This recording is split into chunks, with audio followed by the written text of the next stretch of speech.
China's silence today mattered more than all the speeches. That is my starting point. Iran said it would not send negotiators to Pakistan for the second round of talks. The ceasefire clock is running down. The Americans flew to Islamabad anyway. And China, the one outside power whose oil purchases keep Iran breathing, whose diplomacy keeps Iran from full isolation, whose connection to the seized ship is obvious to everyone watching, said nothing. Most people hear silence and assume there is nothing there. I hear silence in a war like this and assume the opposite. I assume a decision was made, because in great power politics, silence is never just absence, it is choice. And the first thing that choice tells us is that the real problem here is not stubbornness, it is trust. The whole public framing of Iran's refusal is wrong. The press is treating it as bad faith, delay tactics, or diplomatic theater. But Tehran is not acting out, it is acting on memory. Round 1 in Islamabad lasted 21 hours. It was the highest level direct US-Iran meeting since 1979. The most important thing that came out of it was not a breakthrough formula. It was the blunt admission that Iran does not trust the other side. That is the core issue. America signed the nuclear deal and tore it up. America publicly talked about progress and then shifted the terms. Trump implied Iran had basically agreed. Iran publicly denied that. Then, while diplomacy was still supposedly alive, America seized an Iranian cargo ship that had originated in China. If you are Tehran, what exactly are you supposed to conclude from that sequence? That Washington is negotiating in good faith, or that diplomacy is simply being used as a political wrapper around continuing coercion. This is why Iran's refusal is not trivial. It is strategic. And there is another complication that people still refuse to state clearly. There's not one Iran in the story. There are two. There's the Iran of the diplomats, the Iran that still wants some form of agreement because it knows the next phase of war could be even harder to survive.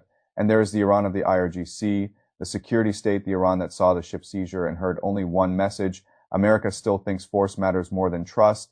Those two Irans are not speaking with one voice. One official says, no travel. Another suggests maybe the team still comes. That is not noise. That is an internal battle. And China knows exactly that battle is happening, which is why its silence is so meaningful. Beijing has been the most important outside actor in this war, not because it entered dramatically, but because it built the structure that keeps Iran from being broken. Start with oil. Iran was supposed to be isolated. Instead, it kept breathing. How dark fleet shipping, spoofed identities, ship transfers, relabeled cargoes, non-dollar settlement channels, Chinese refiners willing to keep buying. That system does not make Iran safe. It makes Iran unbroken. And in wars like this, unbroken is enough. Then there's diplomacy. Washington wanted clean enforcement mechanisms around Hormuz. China and Russia blocked them. Washington wanted cleaner international isolation. China prevented it. And beyond that, China sits inside the wider intelligence and commercial environment in ways that matter. Even when Beijing says little, it shapes the strategic field. That is why Wang Yi's call last week was so important. China pressed Iran to open Hormuz. Iran did. Trump celebrated. Oil fell. The market took it as the first step towards something larger. Then America kept the blockade logic alive. Iran tightened. Again, the Americans seized the ship, and China said nothing. That is the key sequence.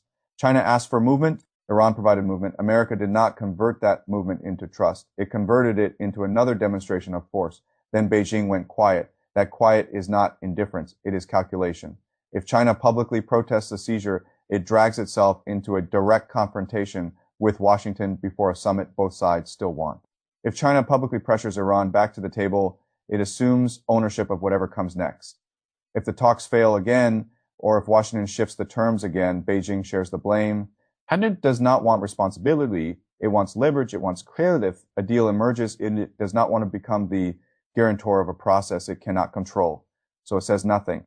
And Tehran reads that silence exactly the way you would expect. Our refusal is acceptable, not endorsed, not blessed, structurally acceptable.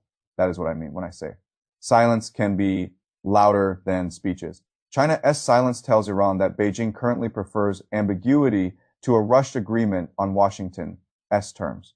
And why would China prefer that? Because a clean deal would reduce Chinese leverage. A broad agreement means sanctions relief. Sanctions relief means Iran regains wider market access. Wider market access means less dependence on Chinese channels. America gets to say its tools still work. The war winds down in a way that restores American credibility more than Chinese influence.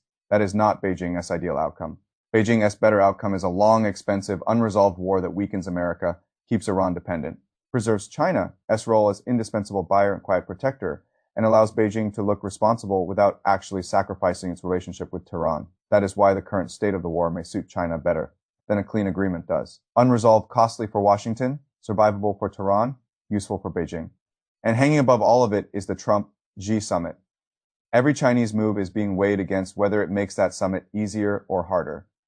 A loud protest over the ship raises the temperature. Pressuring Iran too hard reduces Beijing. As leverage, silence avoids both costs. That is not passivity. That is prioritization. Now, of course, Washington's position is not imaginary. The pressure is real. The blockade is real. Iran's economy is under severe strain. Iran did come close to a deal in Islamabad. Washington can plausibly say, we showed up, they refused. The world saw who was serious. That is not meaningless. But it still leaves one structural problem unsolved. Every round of pressure seems to bring Iran to the same place, hurt enough to negotiate, but not broken enough to accept the terms Washington wants. That is the real dilemma. America is trying to force a decisive diplomatic result against a country that still has oxygen. As long as China keeps that oxygen system alive, pressure can intensify without becoming decisive. That is why the next 48 hours matter so much. There are 3 signals to watch. First, whether China says anything specific about the seized ship. Not general talk about peace. Something specific.